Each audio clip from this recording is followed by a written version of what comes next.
से परिणाम भोजपुरिया जहां लोगों के स्वागत बा बीएफसी रिएक्शन एंड रिव्यू में। आज हम अकेले बानी और अकेले आज पवन भैया के गाना पर इस साल के पहलका होली सॉन्ग पर रिएक्शन करे जा रहल बानी। कहे कि भैया गाँव में चल गई बारे और गाँव में जानते बारी अभी भी नेटवर्क प्रॉब्लम बा, उतना तभी डेवलप भइल नहीं खे। तो आप लोग के मालूम है बा गइल बारे आरा, अगर आरा में एंजॉय कर रहल बारे। तो आज हम अकेले बानी और अकेले जम के रिएक्शन कर जाई, जम के नाचल जाई पावर स्टार पवन सिंह के नया होली सॉन्ग पर। होली सॉन्ग के नाम बा व्हाइट व्हाइट लहंगा, जो कि रिलीज हो चुकल बा शुभ लाभ ऑफिशियल यूट्यूब चैनल पर। तो चली भैया एक गाना पर पहले रिएक्शन कर जाई और रिएक्शन के बाद जो कि डिटेल पूरा बात कर जाई कि गाना में के काम के बा, केकर आवाज सुने के मिलल, केकर डायरेक्शन बा, के गाना के लिखले बा।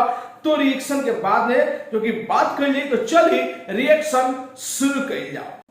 जय हो पवन सिंह की एंट्री हो रहा बा होली में। वाह, सामने बुलेट रखल भी है, बैठ मरते बैठ, निकलो जल्दी स्टार्ट होके चलो।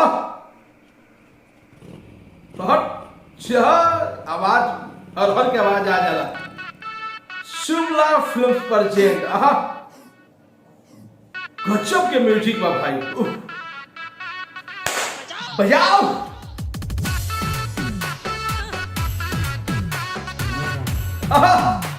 गजब के म्यूजिक बा भाई, जियो पावर स्टार नया लुक के साथ है भाई। व्हाइट व्हाइट लहंगा मेरा करना चाहे लाल सब।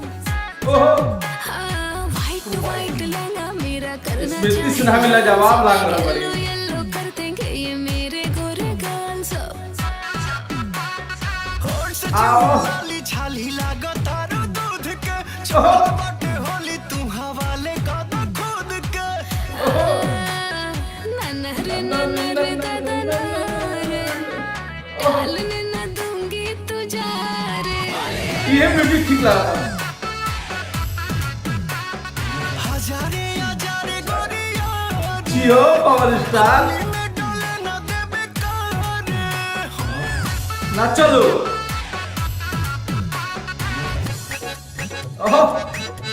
लावा ढोलक छा।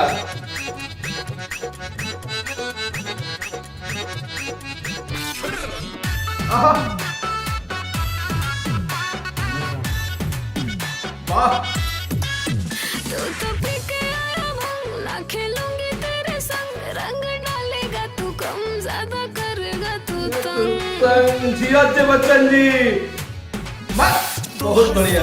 के उमर बजा हर गोरी दूजा होली में ढाई लूट लो न संगे तू लो हर गोरी बटे लोड पिचकारी। जिया कहाँ लौटबा। सुने ऐसे नहीं हमें तारे सारे म्यूजिक साउथ की फिल्म देता भाई। नन्हरे दादा नारे डालने न दूंगी तुझा रे। जिया पावर स्टार। हजारे हजारे गोरिया रे होली में डोले न देबे का। देख तो मुंह पर।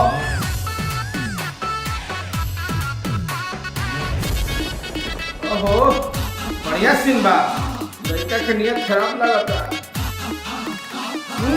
बहुत बढ़िया सीन भइल होली के मजा। तू करेगा बुरा हाल, थोड़ी बहकी बहकी सी तेरी लगती है चाल। हवे फागुन महीना कैसे मानेगा मन गोरी चलबू तू ऐसे होली में बन ठान। तोरा पीछे पड़ल बड़े अजय बचन, बिना रंग लेना छोड़ी आज तो के पवन। बहुत बढ़िया शाबाश। खुश रही लगवारे बस नन्हरे दादा नारे डालने न दूंगी तू जा रे। कुछ म्यूजिक बात भाई। हजारे हजारे गोरिया रे होली में डोले न देबे का रे। तू लोग स्टेप करल भाई। वाह वाह वाह वाह वाह भैया हो।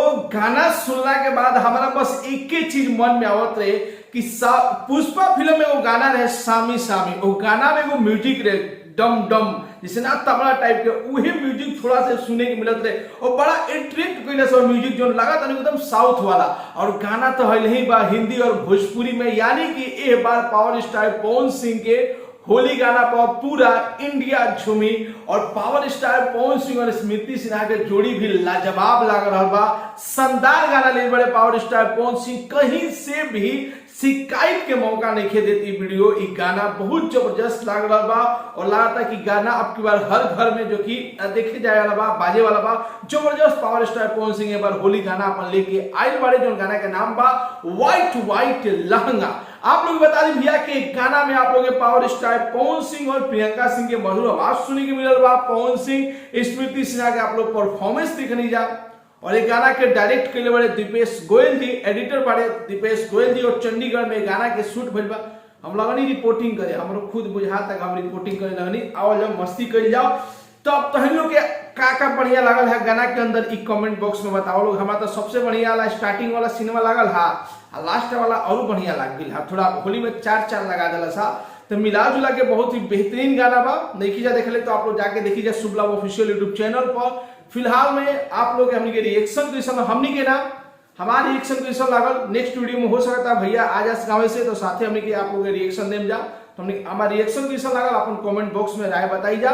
मिलते हैं भैया अगला वीडियो में एक नया रिएक्शन के साथ है, तब तक के लिए बाय बाय, टेक केयर, जय भोजपुरी।